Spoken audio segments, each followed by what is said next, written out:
Hace un año podíamos ser Delfín Gallo. Hace un año podía ser la localidad de La Florida. Delfín Gallo y la localidad de La Florida tenía como diócesis el padre Juan Viroche. La diócesis abarca estos dos territorios de Tucumán.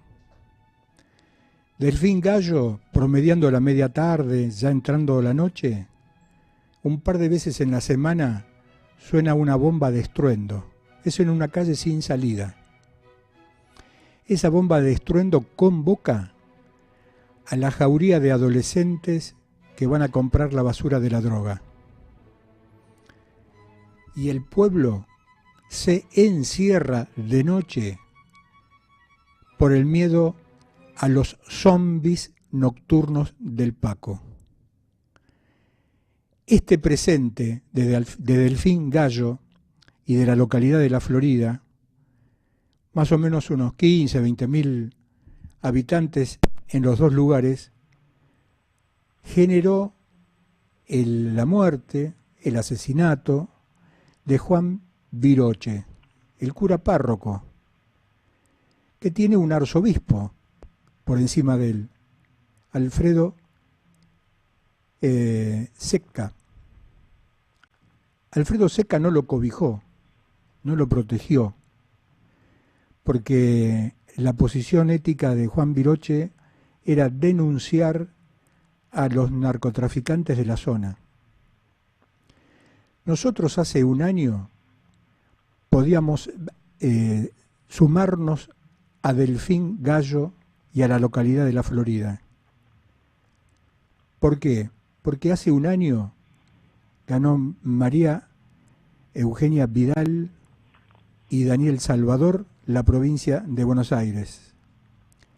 Lo que es Delfín Gallo, en esa calle sin salida que con una bomba de estruendo se convoca a la jauría de los adolescentes para comprar la basura de la droga y que le costó la vida al cura párroco Juan Viroche, hoy toda la Argentina sería Delfín Gallo. Si no hubiese ganado Cambiemos, si no hubiese ganado María Eugenia Vidal, Daniel Salvador en la provincia de Buenos Aires, por ejemplo. Pero somos esta realidad en que la buena noticia es que tenemos país, pero nos cuesta ser república, por todas las cosas que generamos aún hoy con esta metástasis, con esta gangrena de hipoteca que nos dejaron. Porque no es una herencia, es una hipoteca recibida. Está en nosotros, en nuestras autoridades electas, en nuestros representantes, y está en nuestra actitud respetando la Constitución Nacional. Ni más ni menos. Como todo el país todavía no es Delfín Gallo, pero sí en muchos de los estados somos Michoacán y Tamaulipas. Son dos estados mexicanos en poder del narcotráfico. Tenemos lo doméstico, lo coyuntural, que muchas veces nos agobia y por supuesto nos debilita moralmente. Alguien que trabajó con María Eugenia Vidal y que conoce uno de los azotes en este país, que es la violencia. Si después hacemos hechos puntuales, la violencia machista, pero la violencia en líneas generales. Hace unas horas nos hemos enterado que en un encontronazo callejero, un señor que tardó en estacionar, el vecino que estaba tocándole bocina para que agregue alguna maniobra que le gritaba, bajó del auto y sacó un revólver y lo mató. Los vecinos dicen que eso es lo que se escuchó. Ahora si había algo pasado de entre ambos no se sabe. Decía que trabajó con María Eugenia Vidal como una especialista en violencia machista, es psicóloga social es Lilian Galloso, que está por la www.ucrweb.com.ar. ¿Cómo se puede definir este presente en la violencia machista, Galloso?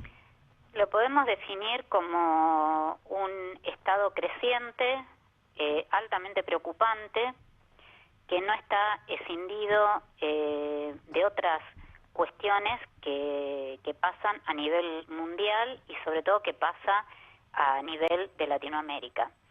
El femicidio aumentó, esto que te paso son absolutamente datos duros. Después podemos ir a una cosa más sociológica, psicológica, si se quiere. Pero lo concreto es que de los 25 países con mayor incidencia de femicidios, 15 están en Latinoamérica. En nuestro país muere una mujer por día. En Brasil mueren 2 mujeres por hora. Y en México mueren 2.000 mujeres por año. Si uno se ocupa en googlear estas estadísticas, porque muchas de ellas vienen de la ONU, de UNIFEM, y quizás empieza a ver la evolución, no sé, a partir del año, por ejemplo, 2008, tomemos a partir del año 2008, donde, por ejemplo, Brasil estaba en el puesto 15 y hoy está en el puesto 5, después de 3 países latinoamericanos y solamente un país fuera del continente, que es Rusia. Entonces, bueno, uno ahí puede ver la evolución de la violencia en el mundo y, bueno, y sobre todo en nuestro continente y sobre todo en nuestro país. De hecho, en Brasil ellos se unieron a esta campaña de Una Menos y se espera una marcha multitudinaria el 25 de noviembre, que es el Día Internacional contra la Violencia de Género, justamente con la consigna Ni Una Menos. Esa es mi forma, lamentablemente, de ver la situación que estamos viviendo, una situación que amerita una emergencia nacional en violencia de género, esta emergencia nacional se viene pidiendo mínimo desde el año 2012, no es nuevo, es decir, ya quienes trabajamos en violencia doméstica hace muchos años que estamos viendo esta forma creciente que está teniendo la violencia. Algunos pretenden minimizarla diciendo se denuncia más. La realidad es que se denuncia más, pero de cualquier manera los casos crecen. Y bueno, se están necesitando herramientas para poder frenar esta situación. Me iba a salir la palabra locura, pero en realidad no tiene que ver con la locura. Me parece que hay otros factores que intervienen y bueno, creo que el caso de que este fin de semana aconteció en Mendoza es una prueba más que fehaciente de que no hay no podemos hacer un identikit de violencia machista, porque en general muchos piensan que esto se da en las clases bajas. Y siempre en todos los programas que estamos decimos, la violencia de género atraviesa todos los países, atraviesa todas las clases sociales. La diferencia que puede haber es que las clases bajas tienden a denunciar más que las clases más altas, las cuales lo tapan más. Salazar, que fue quien mató a su expareja, a la tía y a la abuela, y además hirió a quien se supone que es su hija y a otro hijo de su expareja, los hirió gravemente, siguen en estado grave, mejorando pero en estado grave. No era drogadicto, no era pobre, no le faltaba formación escolástica, de hecho había estudiado medicina, no tenía antecedentes, no tenía denuncias por violencia.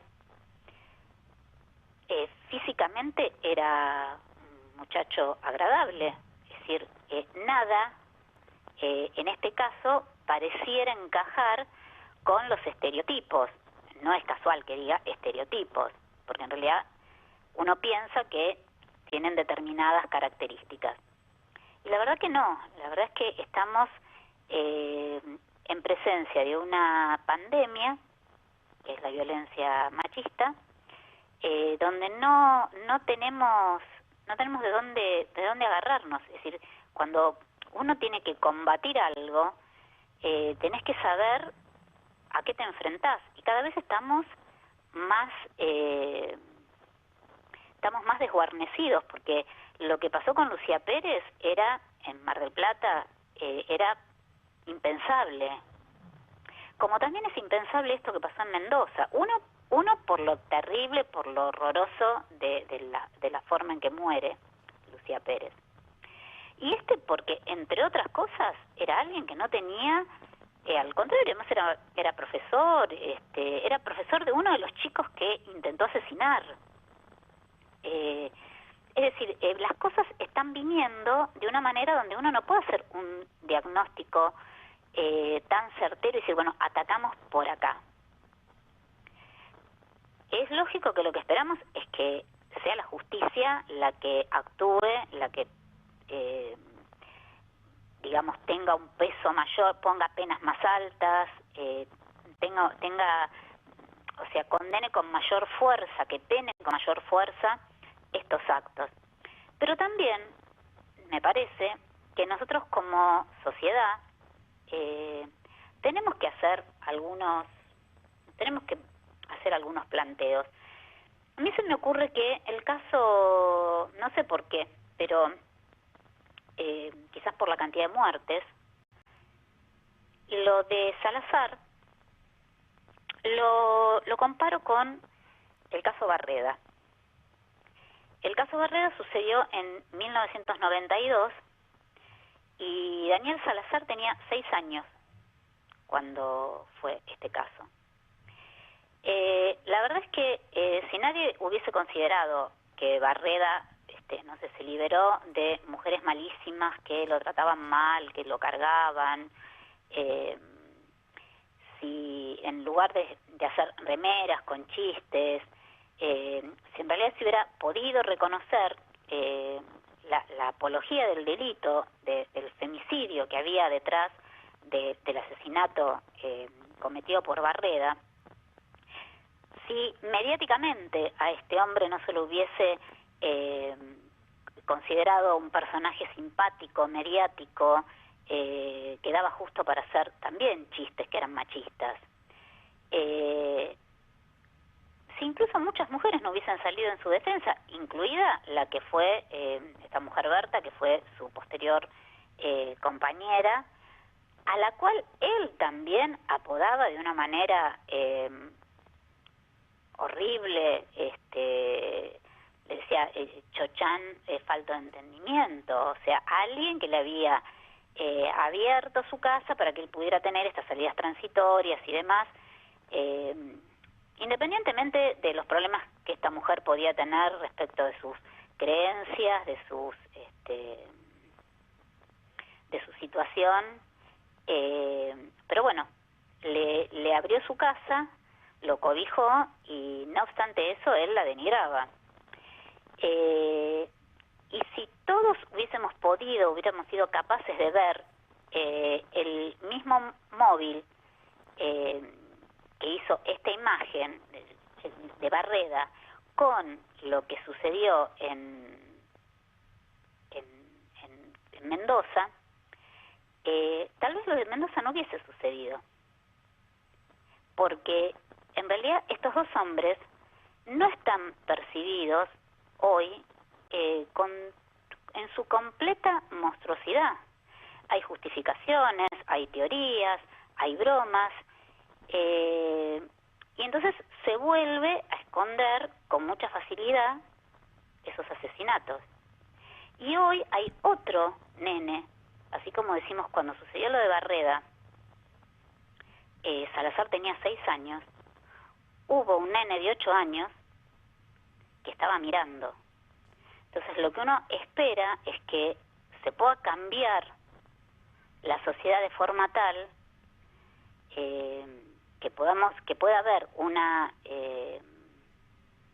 condena social, penal, para que estos niños que han visto, que han sido partícipes de esta violencia, no vuelvan a repetir las historias. Este chiquito de 8 años hoy se siente un héroe por haber salvado a sus hermanos. Habrá que ver cómo va su cabecita, cómo va a metabolizar todo esto que sucedió, y me parece que que como sociedad tenemos que estar altamente preocupados por estas cuestiones. Ayer arranqué Mañana, Tarde y Noche, Lilian Galloso, diciendo que soy Benjamín, 8 años, el que vio cómo el papá de Mía mató a mi familia. Era cuando llamó a la abuela, a la otra abuela, desde un celular, después de estar casi 5 horas y media escondido en un baúl de auto. Que además había salvado a su perrito, porque se metió en el baúl con su perrito para que no lo matara. Exacto. Así que ¿cuántos Benjamín, lo asocio en un marco social y político en la Argentina, cuántos Benjamín hemos visto cosas espantosas, horribles? ¿Cuántos Benjamín hemos contado lo que hemos visto en estos 8 años, que es la edad de Benjamín, ¿no?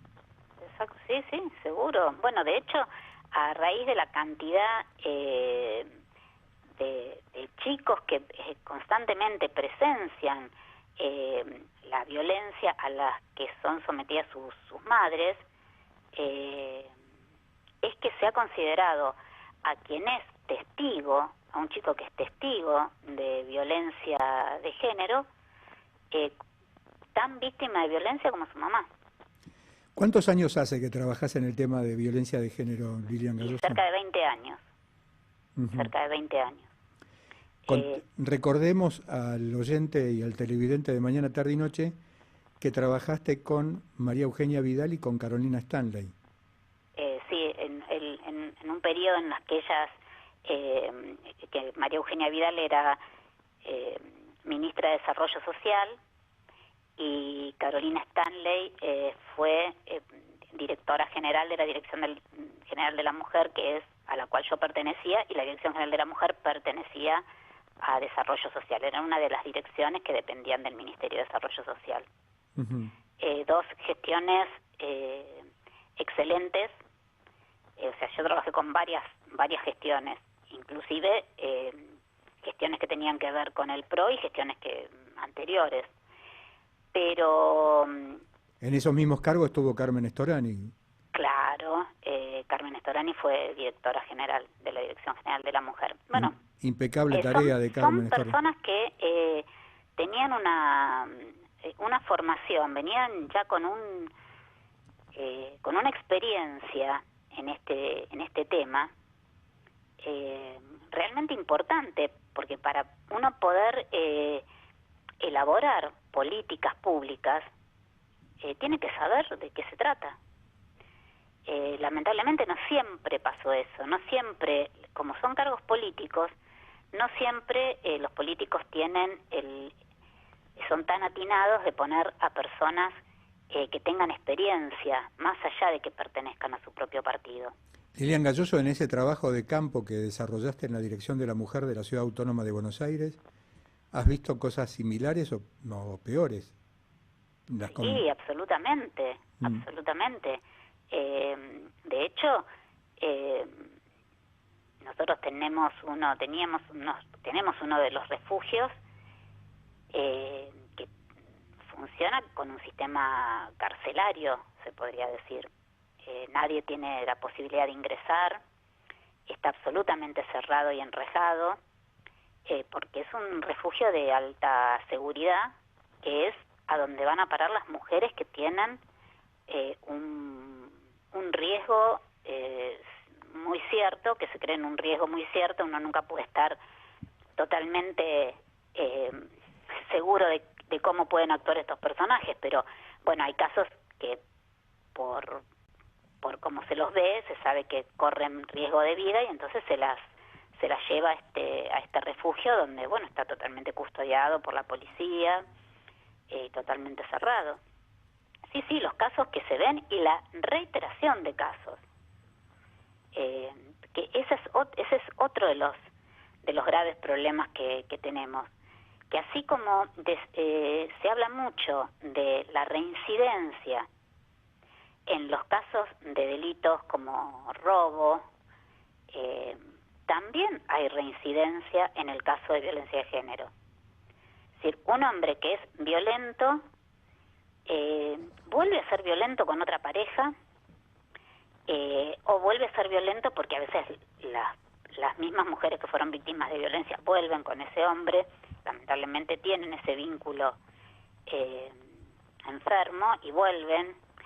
Por un lado, algunas tienen un vínculo enfermo, y por otro lado, hay veces que tampoco las políticas públicas están tan aceitadas como para que las mujeres puedan salir de ese círculo de violencia, es decir, puedan independizarse, puedan tener un trabajo, y a veces vuelven porque no tienen dónde ir, porque no tienen un trabajo, no tienen cómo darle de comer a sus hijos. Eso lamentablemente también es cierto, no tienen una familia. Quizás quienes nos están escuchando en este momento no sé si uno puede pensar, bueno, pero hay una mamá, no, hay gente que no tiene a nadie. Hay gente que no tiene absolutamente a nadie, que no puede recurrir a nadie. Y además, tener en cuenta que cuando una mujer llega a un estado de riesgo semejante, el maltratador ya la aisló, con lo cual si tenía a alguien ya no lo tiene más. Si tenía amigas ya no las tiene. Si tenía familiares las hizo que se peleen con toda su familia. Entonces es muy difícil. Realmente es un tema que es muy complejo para tratar. Los papás de esta chica Arias, bueno, de Mendoza, ahora no tengo el nombre, me acuerdo el apellido, no me acuerdo el nombre. Ellos habían ido, toda su familia, sus padres, y ellos habían ido a la marcha que se hizo el miércoles de Una Menos.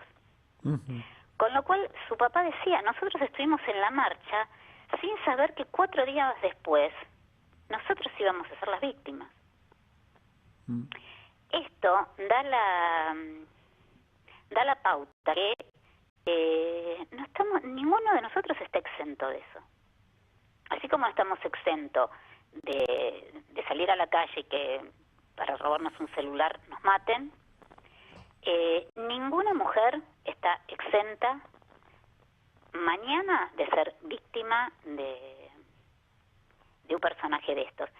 Los otros días, y esto lo cuento como algo que es muy, muy doméstico, pero estábamos hablando en una reunión de familia acerca de el tema de los taxis, de los colectivos, los precios, que si era muy caro, que si ahora se tomaba menos taxi por tema económico. Y yo digo, no, depende de la distancia. Yo llamo remis. Yo llamo un remis. Y entonces me dicen, sí, en realidad sí, porque si es cerca ya la bajada de Bandera debe estar, no sé cuánto me dijeron que estaba la bajada de Bandera. Y digo, no sé cuánto está la bajada de Bandera, porque jamás pararía un taxi. Porque tengo miedo que ese tipo cuando subo me lleve a cualquier parte y me haga algo.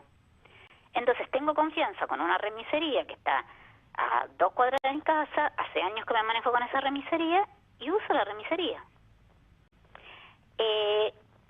Un hombre difícilmente se le pase eso por la cabeza. Entonces también hay que entender que el miedo con el que vivimos las mujeres es un miedo aún mayor del que tienen los hombres, porque además de pensar que cuando salimos para robarnos un celular nos pueden matar, también pensamos que nos pueden matar o violar en circunstancias que un hombre jamás las pensaría. Entonces, a lo que vamos es que necesitamos y urgentemente políticas que puedan parar esto, porque así como todos los países latinoamericanos han estado subiendo, y países que han estado en un puesto 15 hoy están en un puesto 5, y bueno, vaya a saber el año que viene en qué situación estamos nosotros si no se toman medidas en forma urgente.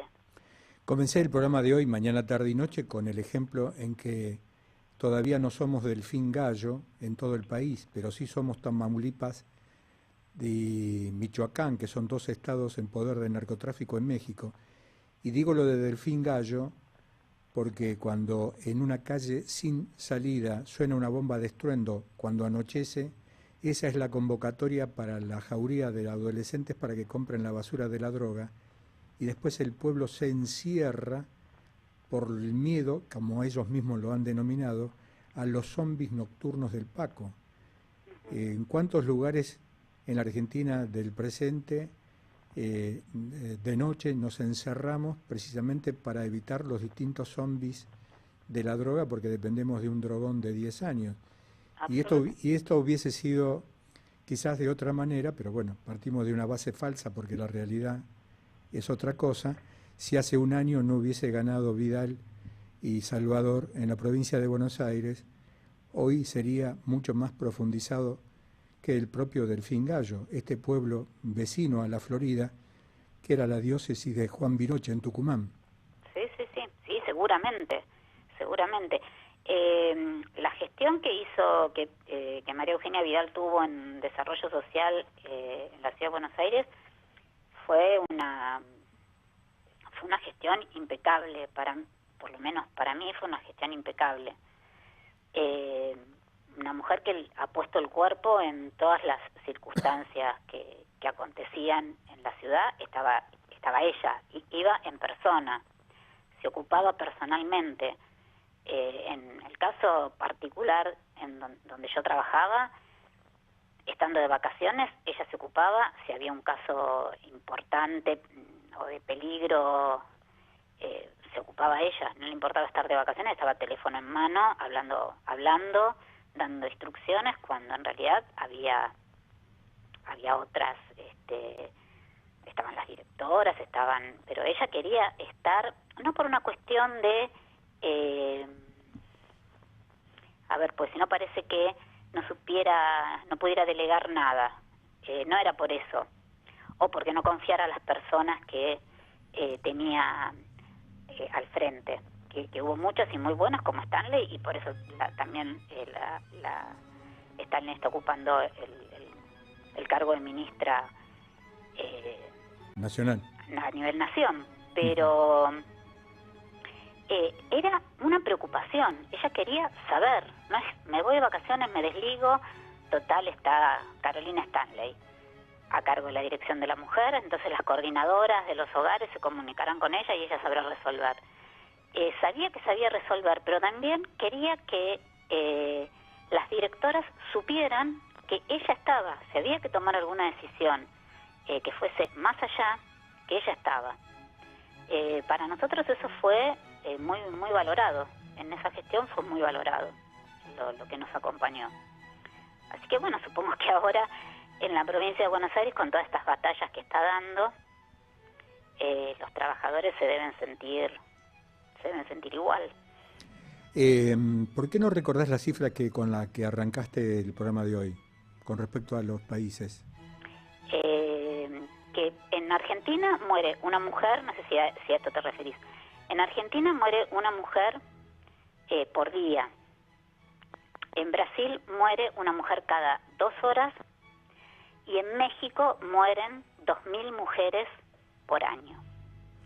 México es uno de los países que concentra la mayor cantidad de femicidios del mundo.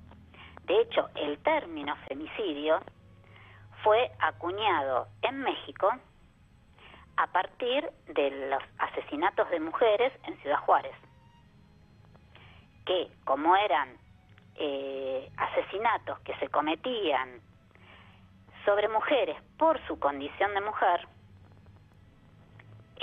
dijeron esto ya no los podemos tratar como homicidios, sino que le dieron el nombre de femicidios. De ahí sale ese término que quizás muchos lo escuchan y no saben por qué se lo llama así, porque no se lo llama homicidio. En realidad, en la República Argentina, cuando sale la ley para prevenir, erradicar la violencia de género y castigar la violencia de género, se ingresa el término femicidio como un agravante. Es decir, un homicidio que puede estar caratulado como femicidio es más grave y tiene una pena mayor que el homicidio. ¿Tiene que ver que en esos países predomine la droga? ¿Qué te puedo decir? En realidad, la droga como el alcohol terminan actuando como disparadores de lo que ya es, de lo que la persona ya es. Me parece que nosotros tenemos un grado de violencia como sociedad muy grande, y bueno, obviamente que en la medida en que la droga ingrese en estos países, la cosa va a ser peor, porque va a ser la violencia contenida de una persona que la droga va a desinhibirla y se va a expresar en su... Una de las cosas que se está sabiendo acerca de Salazar, el asesino en Mendoza, es que él había sido víctima de bullying, que tenía un problema en el habla, que era tartamudo, y que por eso lo habían sufría bullying en la escuela primaria. La verdad que yo espero que no empiecen a buscar este tipo de atajos como para encontrar atenuantes a alguien que cometió semejante aberración. ¿Qué pasó en estos últimos años de la hipoteca recibida con respecto al comportamiento desde un punto de vista del manejo de lo social de la Iglesia Electrónica Kirchnerista? 5 años de sabotaje a la ley de trata, por ejemplo, pero si querés sumar otros... Y mira, una de las cosas es que no tardó muchísimo en que se pudiera, en que se votara, que pudiera salir la ley de la que te estoy hablando, que tiene que ver con la prevención, erradicación y castigo a la violencia contra la mujer, en cualquiera de los ámbitos en los que ésta se desarrolle, sea en el ámbito privado como en el ámbito público y en el ámbito familiar. Primero costó muchísimo que esa ley salga. Casi todos los años del kirchnerismo. Recordemos con mayoría en ambas cámaras. Por eso te hablo de que vos me hablabas de la época del kirchnerismo. Bueno, cuando esa ley podría haber salido, como tantas otras cosas que salieron tipo escribanía, se tardó muchísimo en que sea votada. Cuando esta ley sale, se tarda 4 años en darle presupuesto, en que se promulgue y que se le derive un presupuesto. El presupuesto que hoy tiene esa ley es de 3 pesos por mujer, al día de hoy. 3 pesos, 1, 2, 3. 1, 2, 3. Entonces, con 3 pesos, la verdad es que es muy difícil armar ningún tipo de política pública. Entonces, lo único que a uno le queda es decir, bueno, que los jueces condenen, que no encuentren atenuantes. Por ejemplo, y vuelvo al caso de Salazar porque es el que en este momento todos tienen más fresco. A él se lo va a acusar por femicidio respecto de su pareja. Respecto a las otras 2 mujeres, porque fíjense que todos dicen el triple femicidio. Ya la ley está diciendo no son 3 femicidios, son 2 homicidios y 1 femicidio. Habría que ver si la justicia va a hacer ese ADN, que supuestamente el ADN fue el detonante para que este hombre matara, hiciera esa masacre. El ADN de la bebé de 10 meses que está internada. Con lo cual, me parece que lo que le hizo esa nena, si es su hija, estaría agravado por el vínculo. Pero además debe haber otro agravante que quizás uno no lo leyó ni tampoco lo escuché, que él, al tener conocimiento de las artes marciales, es como un boxeador Carlos Monzón con Alicia Muñiz. Claro. Que es decir, sabe cómo pega y dónde tiene que pegar. Bueno, de hecho, una de las mujeres tenía golpes, además de las puñaladas, tenía golpes típicos. Así que sí, supongo que eso será usado como agravante. Pero bueno, por eso esta cuestión que dicen, bueno, pero él sufrió bullying en la primaria. A él le rompieron el tabique nasal en una pelea en un boliche cuando tenía 17, 18 años. Entonces, cuando te dicen no tenía ningún antecedente, no, la verdad que uno depende que se tome como antecedente. Pero bueno, claramente lo que no estaría bueno es que estos antecedentes se utilicen como atenuantes. Por ejemplo, cuando entró a la penitenciaría, con mucha frialdad le dijo que no se hicieran problemas porque él no les iba a traer ningún inconveniente. No muestra ningún tipo de nerviosismo, o sea, no deja traslucir ningún sentimiento, y que está absolutamente tranquilo, que en realidad él está siendo vigilado. Él está en una unidad, un pabellón, donde están los femicidas y los abusadores sexuales. O sea, no está con nene que juegan al arroz con leche. Y sin embargo, lo que hizo, yo imagino que debe ser por los chicos, hace que tenga que tener una guardia especial por miedo a que los otros internos le hagan algo. Una especie de ingreso habitual en estas características, ¿no? Claro, entonces tiene una, por las características de lo que hizo, también uno puede decir el muerto se asusta del degollado, pero bueno, como para darle un marco de lo terrible que es este caso, ¿no?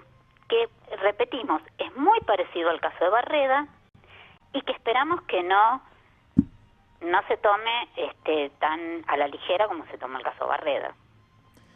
Esto es Mañana, Tarde y Noche por www.ucrweb.com.ar, con la dirección general de Julio Fernández Cortés, Javier Lizarralde como director técnico, el aporte en la operación técnica de Felipe García y de Charlie Espineta.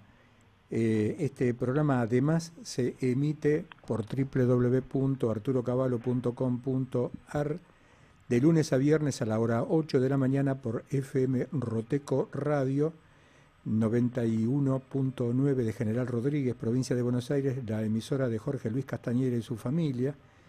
De lunes a viernes, mañana, tarde y noche por FM La Roca 100.9 en San Pedro de Jujuy, que es la segunda ciudad de Jujuy, y cuyos titulares de la frecuencia, Juana Leiva y Marcelo Pastore, además están al frente de una organización de ciudadanos para ayudar al pueblo de San Pedro de Jujuy, que se denomina San Pedro Solidario.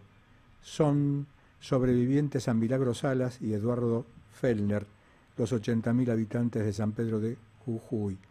Mañana, tarde y noche, de lunes a jueves en horarios rotativos por www.radiosentidos.com.ar, los viernes a la hora 13 por www.radiosentidos.com.ar, la emisora de Gustavo Eppel, líder en las emisoras de Online TV desde hace 8 años, con el aporte de Alejandro Boiris como operador técnico. En programación diferenciada de lunes a viernes por la M690 K24 en radio, la emisora de Tomás Herrico, Carlos Pampillón y Sebastián y Julio, los operadores técnicos. En otros días y horarios en diversas emisoras de AM y de FM del país, en distintas provincias, y con repeticiones. Aquellas emisoras que nos toman, si quieren que lo digamos desde acá, que nos lo comuniquen oficialmente, porque después por ahí nos enteramos por las distintas vías de comunicación, por los oyentes, por los televidentes, en el 011-4682-4371. Hay un minuto para dejar el mensaje en cualquier momento del día y cualquier día. Si nos dejas tus números para comunicarnos, el nombre y apellido, en la semana tomaremos contacto con el usted, con el tú, con el vos, que nos permite con su atención llegar con este programa. Nosotros te leemos a vos en nuestro portal de noticias, Arturo Cavallo, productor de radio y TV. Hoy estamos emitiendo con Lilian Galloso, que desde 2009 estamos en el aire en diversas emisoras también con la alegoría de la caverna, hablando de estos temas de violencia machista, de lo que se denomina violencia de género. Y además siempre tenemos una apertura a otros temas, pero en este marco social y político que siempre damos como referencia. La alegoría de la caverna está los miércoles a las 16 por www.ucrweb.com.ar. Hoy tenemos la visita del ex concejal por 9 de julio de Javier Fernández, acá en donde estamos emitiendo en el Comité Provincia de la Ciudad de Buenos Aires. Galloso, esto de detectar a los Salazar, ¿es como detectar al que viaja en un ómnibus o en un avión con los denominados niños bomba, los denominados integrantes del ISIS, que después accionan su cuerpo como detonador? ¿Y cómo detectas previamente a los Salazar, como a esos viajeros que están sentados al lado de uno en un ómnibus, en un avión, que va a ser inmolado, que se va a inmolar? Mira, quizás casos como los de Salazar se los pueda comparar con lo que vos decís y tantos casos que hubo de chicos, de estudiantes universitarios que eran cooptados por estos grupos guerrilleros y se inmolaban en un atentado. Pero también hay que saber que hay muchísimos, la gran mayoría de los violentos y de los posibles maltratadores y asesinos dan un montón de señales, dan señales desde chicos, en principio, pero además dan un montón de señales dentro de las convivencias que pueden tener, de las parejas que pueden tener. En la Ciudad de Buenos Aires hay espacios para noviazgos violentos, porque la violencia ya no se da solo en parejas que están constituidas de determinada manera, que tienen hijos, sino en chicos jovencitos que empiezan a noviar y ya esos noviazgos son violentos. Uh-huh. Así que en general se los puede detectar. Hay casos como este que no. La verdad que yo leí mucho, dentro de lo poco que se sabe de esta causa, estuve buscando mucho, porque justamente me interesa encontrar cuál es el punto donde se podría haber avistado que este hombre podía hacer esto, pero la realidad es que los testimonios de la hermana de la víctima, de los padres de la víctima, no tienen ningún antecedente, ninguna denuncia. Es extraño, poder detectar esto. Si no lo puede detectar quien convive, sus familiares, si no tiene denuncia de ningún tipo, es difícil detectar a los Salazar. Lo que sí cabe aclarar es que la gran mayoría no son Salazar. La gran mayoría se pueden detectar.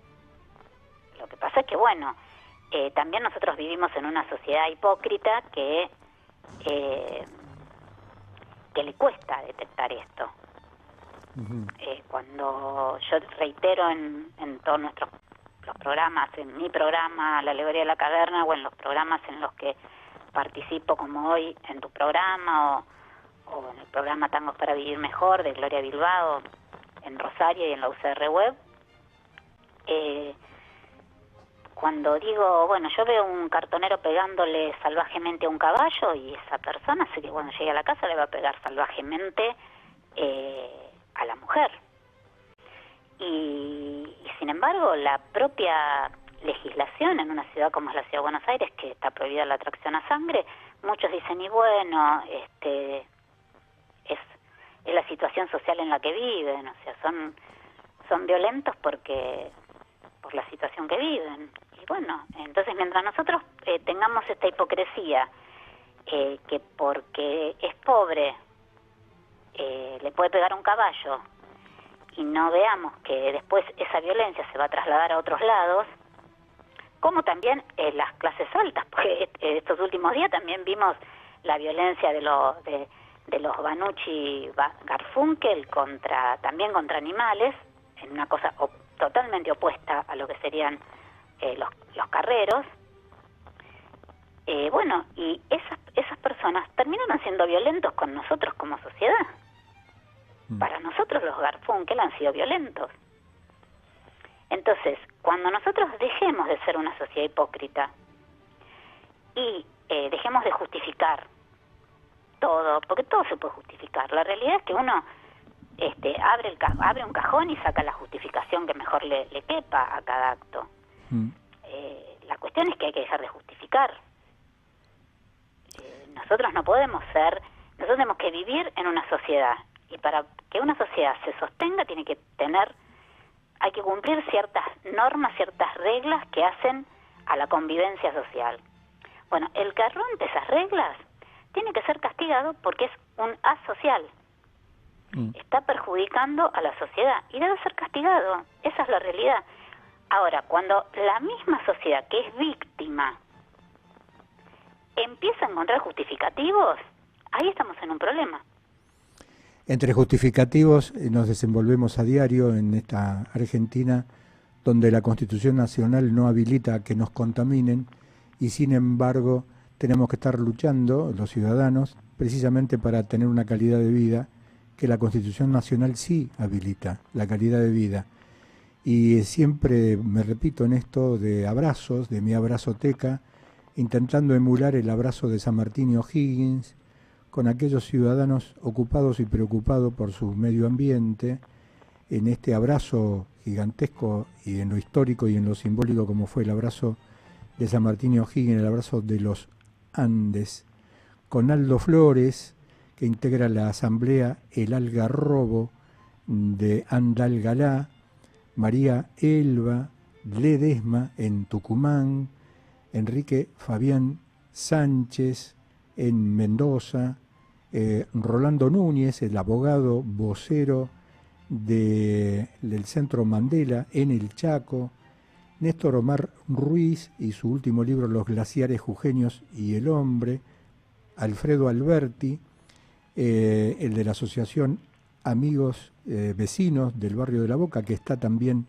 los miércoles a la hora 11 por www.ucrweb.com.ar, Juana Leiva con Marcelo Pastore, que están al frente de la FM La Roca y de San Pedro Solidario en Jujuy, del fiscal general Antonio Gómez en Tucumán, del profesor Antonio Elio Brailovsky, que fue defensor del pueblo de la Ciudad Autónoma de Buenos Aires en su comienzo, también de Zulma Usqueda en Comodoro Rivadavia, Susana de Tinogasta, Gloria Bilbao con sus Tangos para Vivir Mejor, también amplificando estos temas que tienen que ver con el ambiente, Elvio Mendioros, al cual adherimos con su amparo en favor del agua, amparo colectivo con su abogado Mariano Aguilar, el cura párroco de Famatina, Omar Quinteros, que en estas horas presentó su libro ¿Por qué doblan las campanas de Famatina en Chilecito?, Eduardo Chavarría con Campanas de Palo, y también toda la colectividad que está interesado en estos temas, como Mariana Rearte, Mirta Armoa en Ramallo, Alicia Ábalos, Walter Fernando Ibarra en San Nicolás, María López en Caleta Olivia, que ahí en Soledad presentó un amparo y le salió favorable, Virginia Carpio, que es hidróloga y integrante de Hachal No Se Toca, otra asamblea a la cual abrazamos, Jorge Maya del Grupo de Reflexión Rural y Mariana Lando de Bucios en Brasil, que días pasados nos contó cómo se contamina también en Bucios con el linjo a partir de los transatlánticos, cosa que desconocíamos. Esto es el ciclo periodístico Mañana, Tarde y Noche en la búsqueda de coincidencias y contrastes del pasado y del presente.